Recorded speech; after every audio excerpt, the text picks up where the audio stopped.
پوری لڑی جو ہے یہ حسینی سجدوں کی ہے. سبحان اللہ. جی ہاں، یعنی یہ 10 امام جو ہیں 9 یہ امام حسین عالی مقام اور آپ کی اولاد سے ہیں. ٹھیک ہے. جی، امام حسن مجتبیٰ، حضرت علی المرتضیٰ، امام حسن مجتبیٰ، ان کے بعد امام حسین، امام حسن عسکری تک، یہ سب جو سادات کرام جن کے نام میں نے گنے ہیں یہ حضرت امام حسین علی مقام کا خون ہے.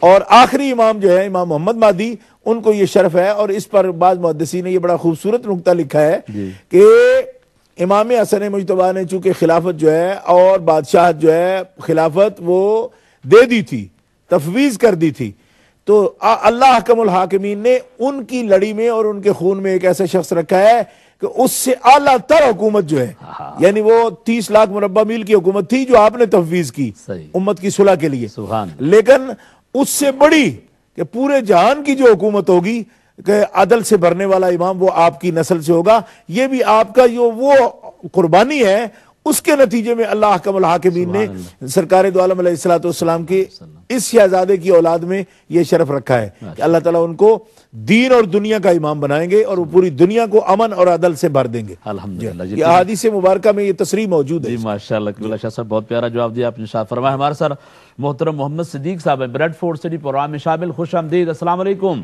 وعلیکم السلام. تمام علماء کی خدمت میں میرا معتبانہ سلام. میرا مختصر سا سوال ہے کہ سلسلہ نقش بندیہ مجددیہ کے سلسلہ طریقت میں جناب غوث پاک رضی اللہ تعالیٰ عنہ کا نام کیوں نہیں ہے؟ بس میرا اتنا سوال ہے. اچھا، بالکل صحیح. اس پر بات کرتے ہیں انشاءاللہ، ضرور بات کریں گے اس پر.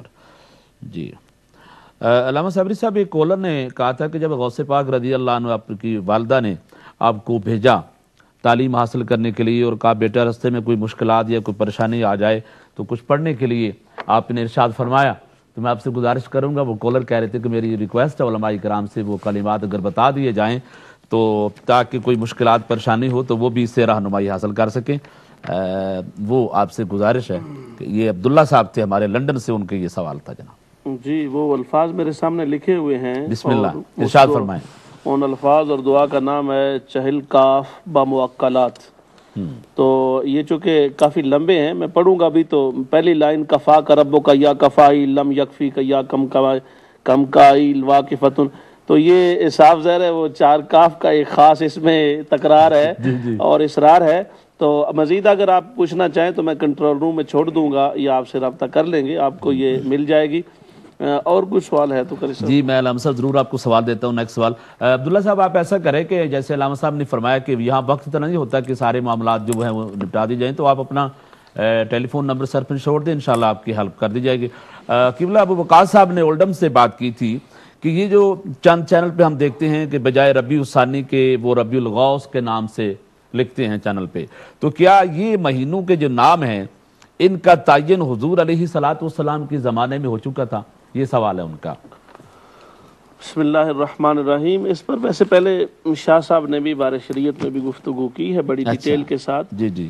اور گزارش یہ ہے کہ یہ جو مہینے ہیں اگر نبی پاک صلی اللہ علیہ وسلم کے زمانے میں نہیں بھی ہوئے تو بعد میں تو بڑی اس پر تمام ادوار میں مکمل طور پہ یہی مہینے انہی ناموں کے ساتھ استعمال ہو رہے ہیں، متداول ہیں، رائج ہیں، یہی مہینے استعمال ہوتے ہیں، انہی ناموں کے ساتھ استعمال ہوتے ہیں.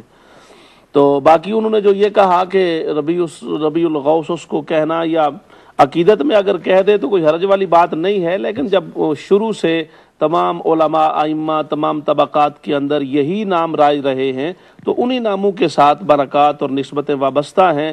ہر ولی، ہر سالک، ہر صوفی، ہر عالم، ہر زمانے کے اندر جو بھی مقتدر ہستیاں رہیں وہ انہی مہینوں کو استعمال کرتی رہیں، اور انہی مہینوں کو انہی ناموں کے ساتھ استعمال کرنا، کیونکہ جس طرح سے کتابوں کے اندر کسی مقام پر بھی اس انداز سے بعض جگہ پر حضور امام احمد رضا اعلی حضرت احمد رضا خان بریلوی رحمۃ اللہ تعالی علیہ نے عقیدتاً یا احتراماً ربیع الاول کو ربیع النور میں ذکر کر دیا ہے. تو اگر ان کی طرح کبھی کبھار ذکر کر دینے میں تو کوئی حرج نہیں ہے، لیکن پوری روش کو بدل دینا اور نام ہی نئے سرے سے سارے شروع کر دینا میں سمجھتا ہوں یہ مناسب نہیں ہے. ماشاءاللہ. حضرت ہمارے ساتھ ایک اور کالر تھے عبد المجید صاحب، آپ نے کال کی تھی برمنگھم سے کہ امام پاک کا، امام مہدی السلام کا اور حضور شہنشاہ بغداد تعلق، الحمدللہ قبلہ شاہ صاحب نے اس کی وضاحت فرما دی، تو آپ کے سوال کا جواب جو ہے وہ بھی الحمدللہ دے دیا گیا. حضرت ایک اور سوال آیا تھا خرم شہزاد صاحب کا، ایک تو انہوں نے وہ نعت شریف کی فرمائش کی، انشاءاللہ پھر کبھی ضرور ان کو سنائیں گے، کہ حضور سیدنا غوث پاک رضی اللہ تعالیٰ عنہ کے وصال کے وقت علامہ اسماعیل صاحب جو لوگوں کی کیفیات تھی، اس پر آپ کچھ ارشاد فرمائیں۔ جب آپ کا وصال ہوا، لوگوں نے آپ کی زیارت کی اور دنیا سے جانے سے کہ جو آپ کا جو منظر تھا، اس وقت لوگوں کی جو کیفیات تھی، اس پر آپ گفتگو فرمائیں۔ بسم اللہ الرحمن الرحیم۔ حضور غوث پاک محی الدین عبد القادر جیلانی رحمۃ اللہ تعالی علیہ کا وصال جو ہے وہ 11 ربیع الثانی 561 کے اندر ہوا ہے جی، اور علامہ یافعی نے اس کو 17 ربیع الثانی بھی کہا ہے، اور حضرت عبدالحق محدث دہلوی رحمۃ اللہ علیہ نے ما ثبت بالسنہ میں اس کو 9 ربیع الثانی بھی قرار دیا ہے، اور بہت ساری روایتیں یہ بھی بتائی ہیں کہ اس میں کافی اختلاف ہے، اور بہت سارے مورخین نے صرف مہینے کا ذکر کیا ہے اور تاریخ کو انہوں نے ذکر نہیں کیا اختلاف کی وجہ سے۔ بہرحال مشہور ہم لوگوں کے نزدیک معمولات کے اعتبار سے 11 ربیع الثانی ہے۔ حضور غوث پاک رحمۃ اللہ تعالی علیہ کا جب وصال ہونے والا تھا تو اس وقت کی کیفیات میں سے یہ ہے کہ سب سے پہلے تو حضور غوث پاک رحمۃ اللہ تعالی علیہ نے وصیت کے طور پر کچھ کلمات ارشاد فرمائے۔ جی، آپ کے صاحبزادے وہاں موجود تھے، اور ان صاحبزادوں میں خاص طور پہ نام کا جو ذکر ہے وہ شیخ عبد الوہاب کا بھی ذکر کیا جاتا ہے۔ تو آپ نے ان سے فرمایا کہ علیہ کا بے تقوی اللہ و طاعتہ ولا تخف احدن التوحید التوحید و اجماع الکل علی التوحید۔ آپ نے سب سے پہلے یہ جاتے ہوئے یہ نصیحت فرمائی، وصیت فرمائی کہ تقوی کو لازم پکڑنا اور اطاعت کے اوپر قائم رہنا، نافرمانی نہ ہو سکے، شریعت مطہرہ میں کوئی خلاف ورزی نہ ہو سکے، یہ آپ کے کلمات تھے۔ اور فرمایا کہ اللہ کے سوا کسی اور کا خوف نہ کرنا، یعنی اللہ کا خوف اپنے دل میں بسائے رکھنا۔ سبحان اللہ۔ اور اس کے بعد میں فرمایا کہ توحید کو لازم پکڑے رہنا، اور توحید سے مراد وہی ہے کہ اللہ تبارک و تعالیٰ کے ارشادات کے اوپر لازم رہنا۔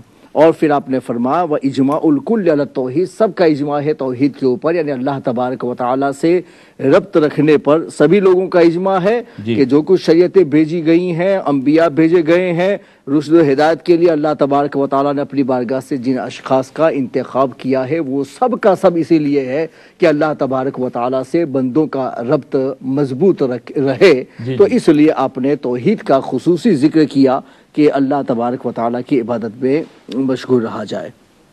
اور اس کے بعد میں پھر جب آپ کے علامہ صاحب بڑی معذرت کے ساتھ آپ کی بات کنٹینیو وہیں سے ہم کریں گے۔ ہمارے ساتھ انٹرنیشنل کالر ہیں محترم ابرار صاحب بیلجیم سے، ان کو پروگرام میں خوش آمدید کرتے ہیں۔ السلام علیکم ورحمۃ اللہ۔ وعلیکم السلام سر، کیا حال آپ کے؟ ٹھیک ٹھاک ہیں؟ جی اللہ کے بڑے سارے علماء اکرام کو خصوصاً شاہ صاحب کو السلام علیکم۔ وعلیکم السلام۔ میں بڑا چاہنے والا ہوں شاہ صاحب کا، اور پروگرام بھی کافی پاکستان میں سنتے رہتے ہیں ان کے بھی۔ تو میرا مسئلہ تھوڑا سا ڈیفرنٹ ہے ٹاپک سے، تو میں نے پوچھنا تھا کہ چشتیہ جو ہے نا سلسلہ، اس کے بارے میں تھوڑی سی روشنی شاہ صاحب ڈال دیں۔ اور میرے پیر صاحب ہیں پیر سید معین الحق صاحب نا گولڑا شریف والے۔ اچھا اچھا۔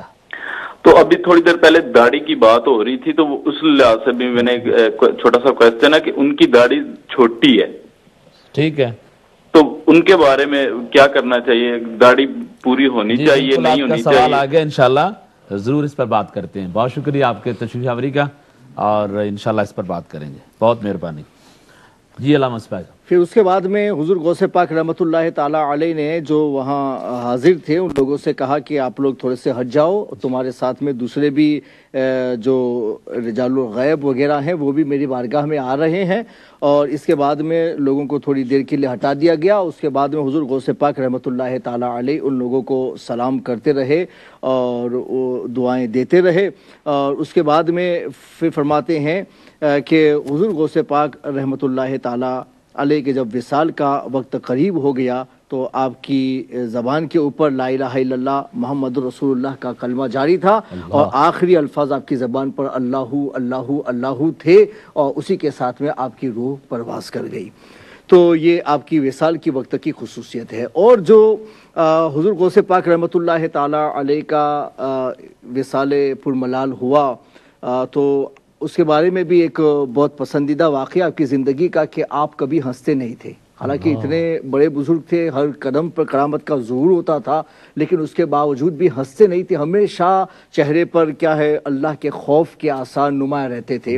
آپ سے پوچھا گیا کہ حضور آپ عید کا موقع ہوتا ہے پھر بھی آپ نہیں ہنستے ہیں اور ہمیشہ ایسا پتہ چلتا ہے کہ آپ کسی فکر میں لگے ہوئے ہیں. تو آپ فرماتے ہیں کہ میں اپنے ایمان کی حفاظت کی فکر میں لگا ہوا ہوں اور جس دن میرا وصال ایمان پر ہوگا اس دن میری عید کا دن ہوگا اور میں خوشی کا اظہار کروں گا. اور الحمدللہ کہ ایمان پر آپ کا وصال کہ اللہ اللہ کے ساتھ آپ دنیا سے تشریف لے گئے اور وہ آپ کے لیے عید کا دن تھا, لیکن لوگوں کے لیے تو وہ آپ کا وصال پرملال تھا چونکہ آپ سے لوگوں کی جدائی, لوگوں کا ہجوم